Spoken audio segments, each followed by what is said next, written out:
Okay, back again. Very ominous. Typical Queensland weather in Australia. You know, fine this morning, and we're going to get a storm. See, there it is. There's the start of it. So if you look out into the mountains in the background, actually you can't even see them. But it's building up. We've had a lot of fires here recently and heat, and just the accumulation of all of that. We're starting to get our summer rains, so they are actually raining out the back there. So I'm not doing any finer welding today, so any of this thin stuff I'm not going to worry about because of the humidity in the air. I know it doesn't really matter, I'm rough as guts here, but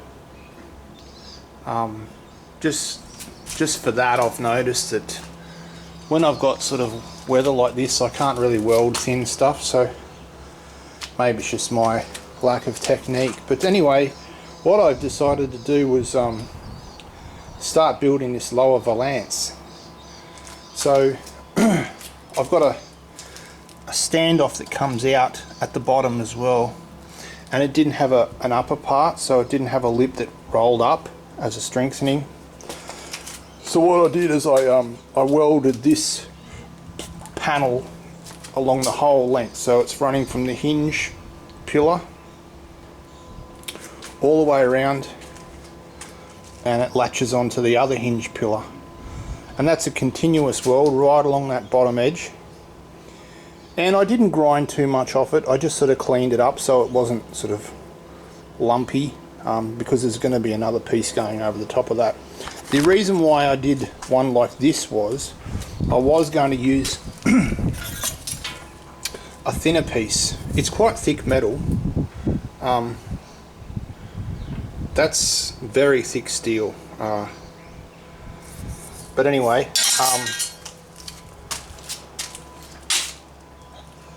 so what I've got is, if you follow my videos at all, you'll know that I go down to the local engineering place, and they have a lot of offcuts that they just put into their metal scrap bin, and they sell it off when it's full for a few $100 Australian. And lo and behold, what I did is I scored for $20 Australian a lot of steel, a lot of zinc anneal. So this stuff here, I made all my rain gutters that go all the way around the vehicle. And then this piece here was about 10 mils shy of where I needed it. So I know it's got a funny fold in it, but that doesn't really matter. It's still one length of steel, and that's easily fixed. So what that's going to be is the valance that runs along the bottom, and it'll meet up to this flange. And I figure a double thickness can't hurt. But I just needed that extra little bit, so that's what I've done, and it's going to be a lot stronger now. So yeah, I'll start bending this up now. I don't even worry about putting a bend in it. I just start at one end and then just tack every 3 inches along where I need to go. I should have put you in the stand and showed you, but you know what it's like, you just want to get stuff done sometimes. So I just tacked it on the end, and then tacked it every 6 inches, and then I stood back and just made sure it looked right. So this, if you look down here, that actually lines up with this. So this comes out, and then this will line up to it.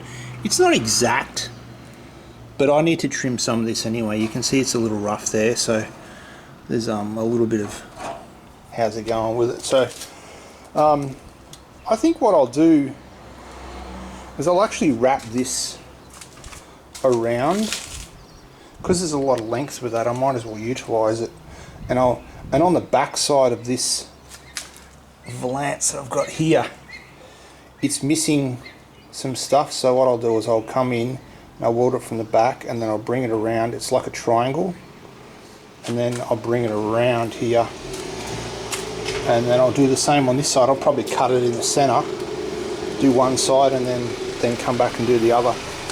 It's usually a lot easier that way when you're doing a long panel, just to cut it, for me anyway,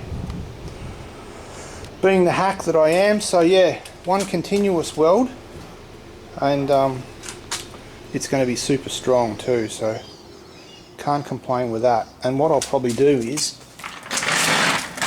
these offcuts that I had anyway,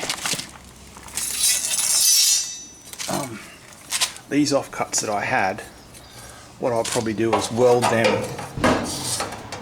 them onto that lip anyway.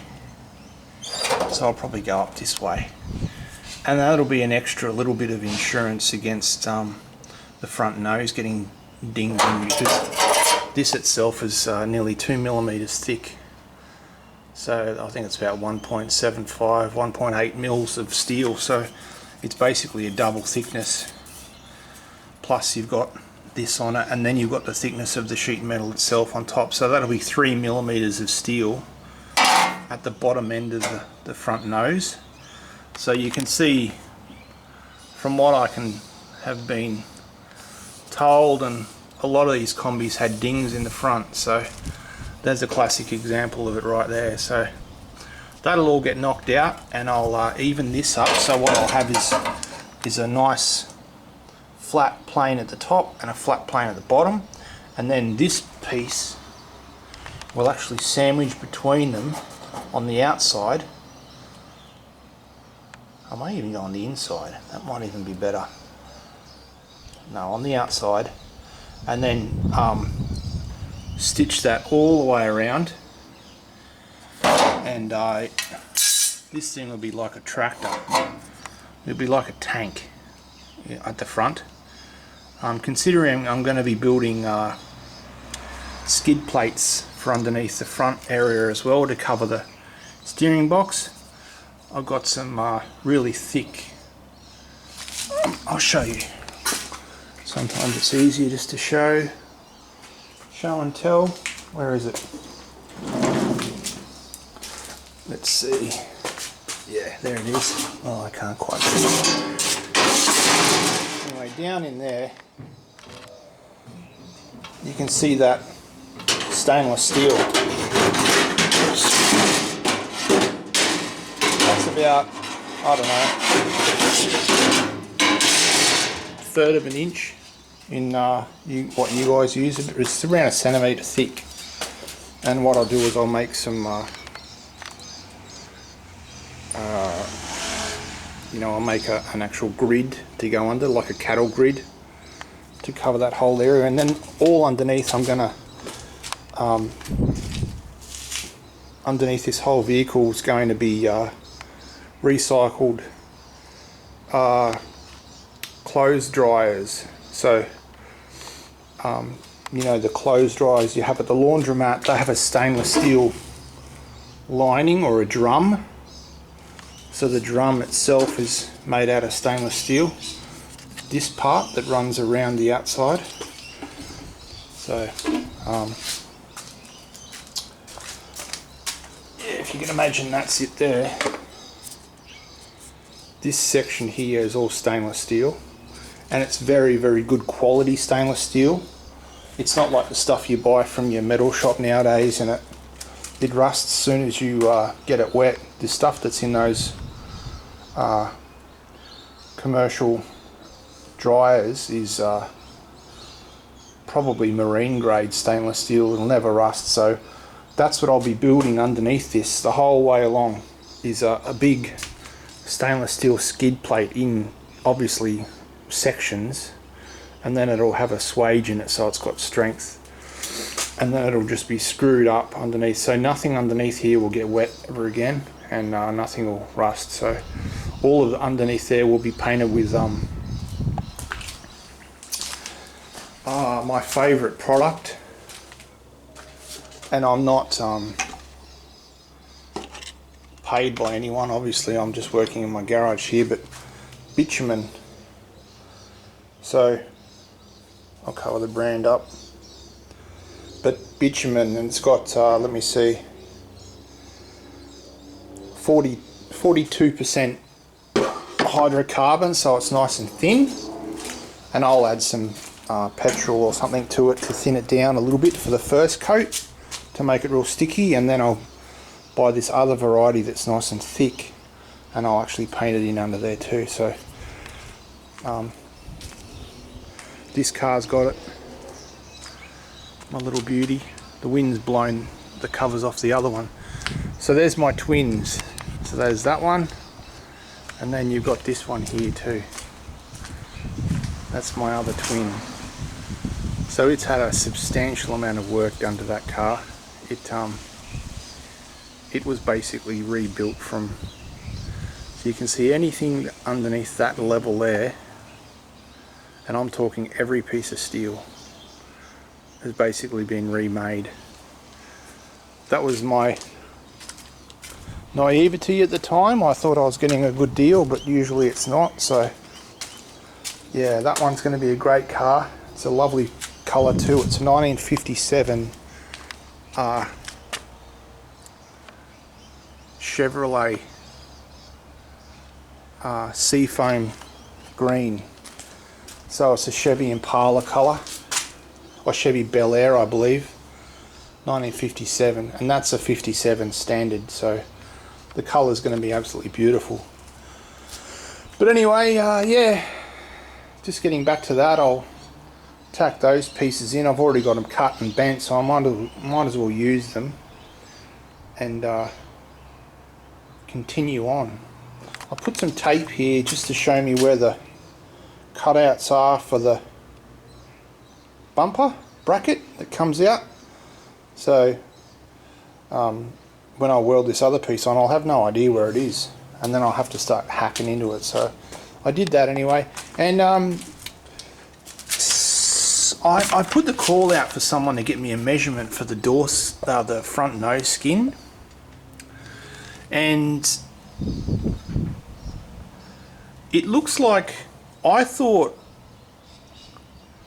I was way off.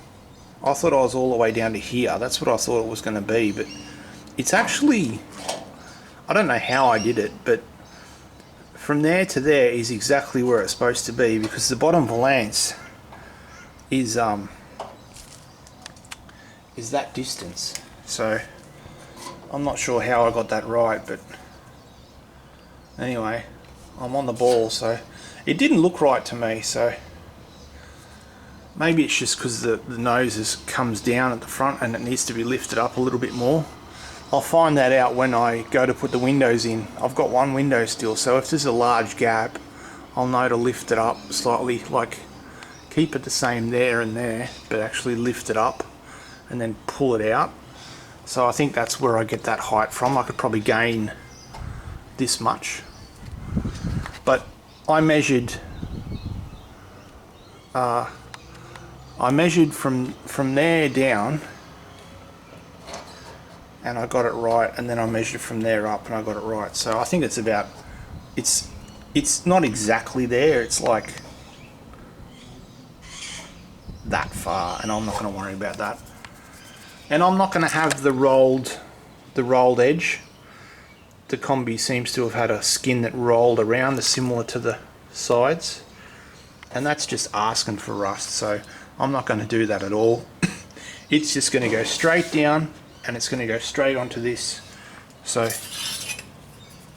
this piece will be there, welded on, and then the skin will come right up to it. I may roll the skin back and then weld along that channel or the crevice, and then yeah, go from there, because I don't want any water coming in, and this is obviously going to have to get drilled out too, because now I've created a void in there.